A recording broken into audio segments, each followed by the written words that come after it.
안녕하세요. 성남외고 2학년 2반 독서 라디오 시간입니다. 지난번에 녹음을 마치면서 제가 다음 독서 대화를 또 할 수 있을까? 하게 된다면 언제 하게 될까 생각했었는데요. 자, 이렇게 다시 만났습니다.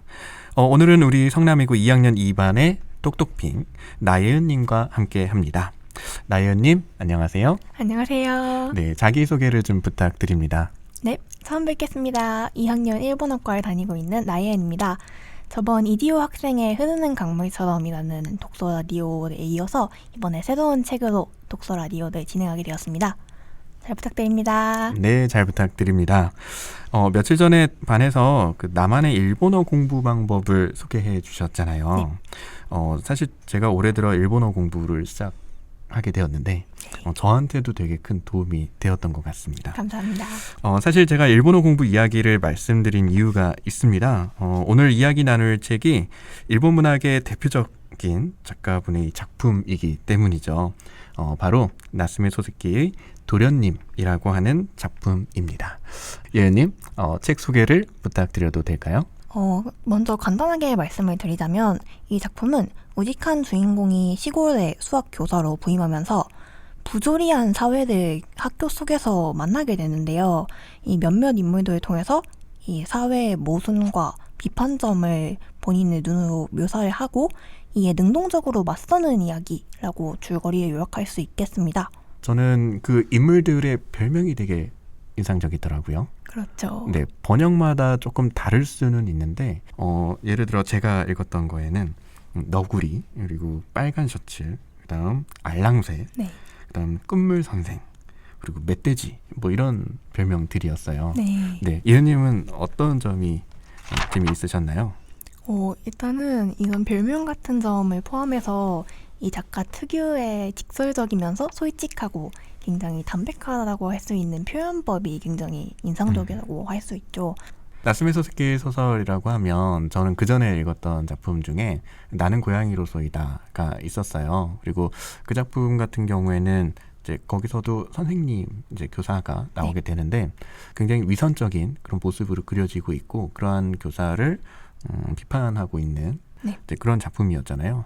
저는 그래서 사실 이 도련님에 나타나는 주인공도 사실은 그런 어떤 풍자의 대상이지 않나라고 생각했는데 전혀 반대더라고요. 네.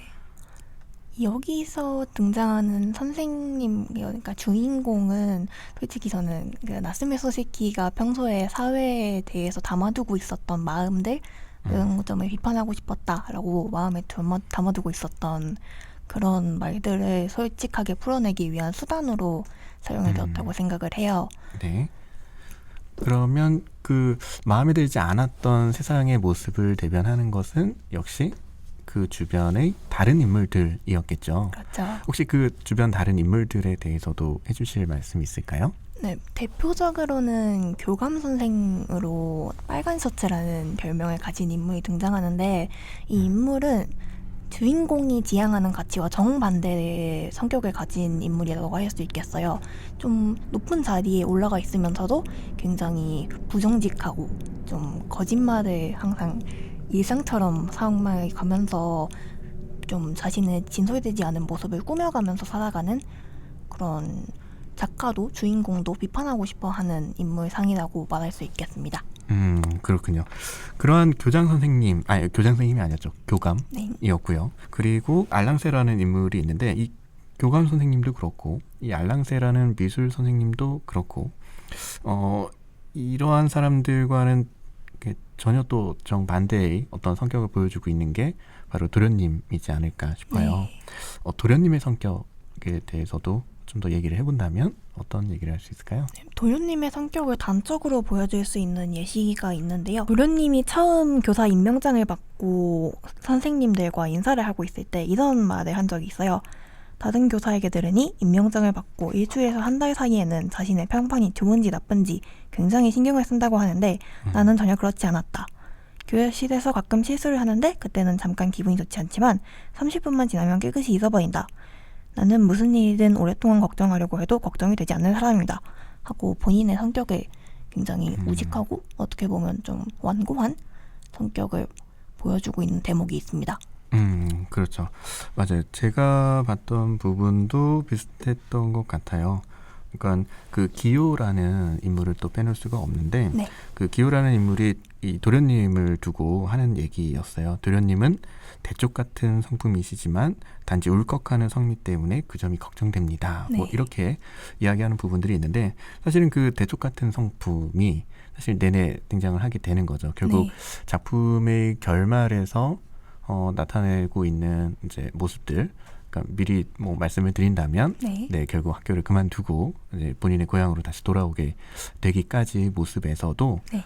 그런 인물의 대쪽 같은 성품이라고 하는 게 드러나고 있죠. 그렇죠. 네, 방금도 잠깐 언급이 되긴 했는데 그 도련님의 유모 같은 존재인 기호가 저는 가장 인상이 깊었는데요. 네, 이 여성은 한자도 잘 못 쓸 정도로 교육도 잘 못 받았고 네, 능력이 뛰어난 건 아니지만 도련님은 이 여성을 작중에서 가장 고귀하고 굉장히 좋게 평가하고 있습니다.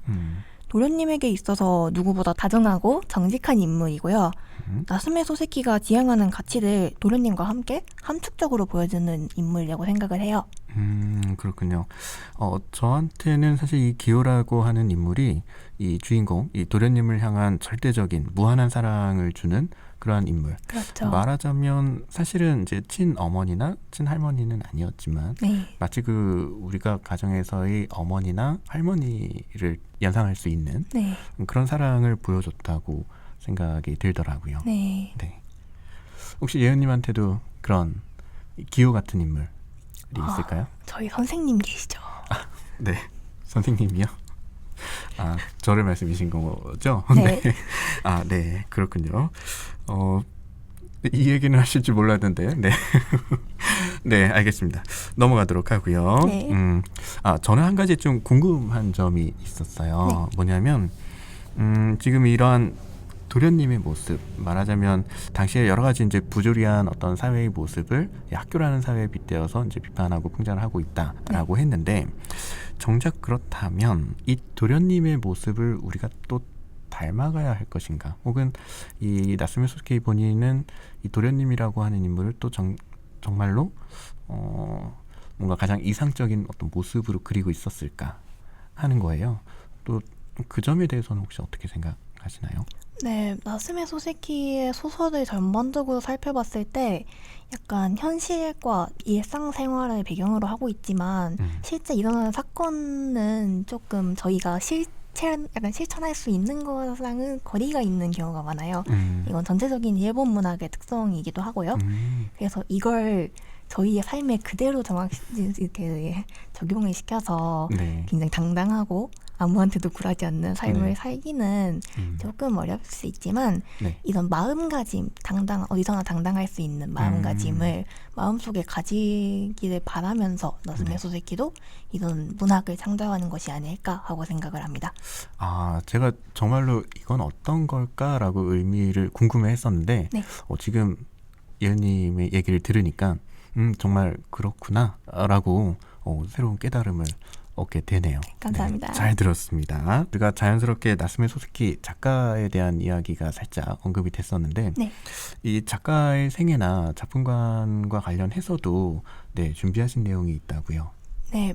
일단 나츠메 소스키라는 사람은 그렇게 건강이 좋은 작가는 아니었어요. 그러다 보니까 일상생활의 중요성이나 좀 거창한 주제보다는 지금 삶의 중요성, 지금 삶에서 본인이 할 수 있는 일 같은 좀 소박한 소재에 좀 중심을 맞추게 되었던 것 같아요. 실제로 나츠메 소세키라는 작가가 1893년에 네. 26의 나이에 사범학교의 영어 교사로 일하게 돼요. 실제로 영어 전공을 해서 네. 굉장히 좋은 학위를 따고 지금부터는 약간 밝은 미래가 펼쳐질 거라고 기대하는 시점에서 이제 딱 폐결핵에 걸린 거죠.